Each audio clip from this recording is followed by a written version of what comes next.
Yeah, so I understand that I was your kind of like second pick. It's because you couldn't interview the moose. Oh, well, Yeah. no, I feel like I've interviewed moose before. Kind of the give and take sometimes is similar. But tell people what you mean by that. Tell them about what happened with you and this moose when you were getting ready for the Can-Am sled dog races. Well, pretty much, we were kind of, the misconception that there is where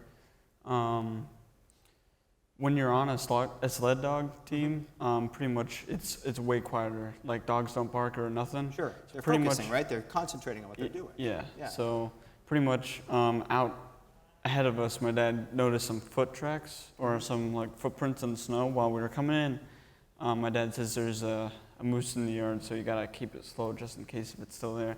So we walked in, there was a moose there, and for 45 minutes straight, it kept a cycle of attacking us, and it almost crushed a puppy in it. So moose. Do we have any moose in the audience tonight, by the way? Okay, good. Just a few. All right. So we'll speak quietly. But moose are nothing to mess with. I mean, moose. First of all, they're huge. Secondly, they're unpredictable. They're kind of like Shaq, but but an animal, kind of like Shaq. Yeah. So when one is intimidating you, there's really not much you can do, is there?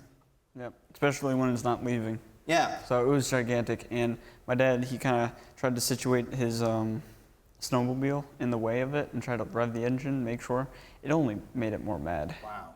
Yeah. So and then it came at him, and then yeah. So that was what, the day before the Can-Am? Like 2-3 days. 2-3 days before. So you're getting ready for the Can-Am race, big race, huge race. Oh yeah. And then you got this moose trying to gum things up for you. Do you know, was he employed by the Canadians? Do you know? Yeah, he was, yeah. Do you have a cup of Tim Hortons with him? Because that's usually the first indication. All right, so then you get to the sled dog race. You go through that terrifying experience. You leave that in the rearview mirror and you say, I got to focus on the sled dog race. What happened the day of the race? I fell into hypothermia, second part of the race in. My God. And then what happens when you get hypothermia when you're trying to drive a team of sled dogs? I had to stop the team. I mean, it was stopped anyways, but yeah, because there was a female dog in heat on the whole dog team. And on your team? On my team, yeah. So you don't want to mess with that either. Big mistake. Yeah. Yeah.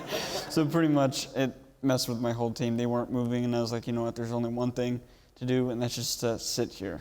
And I was like, I was bummed out because I promised myself, I swore to myself I would not quit the race, but, So when you stopped, that's when the conditions were such that you became so cold, you ended up with hypothermia. Good Lord. So are you going to go do it again? Yep. You are? Yes, I am. Wow. Yep. Good for you. I think that deserves a round of applause to say, I'm coming back. That is... you made the news because of the moose situation, and then you made the news again. Did you feel down about the whole thing, or like how did you come out of it?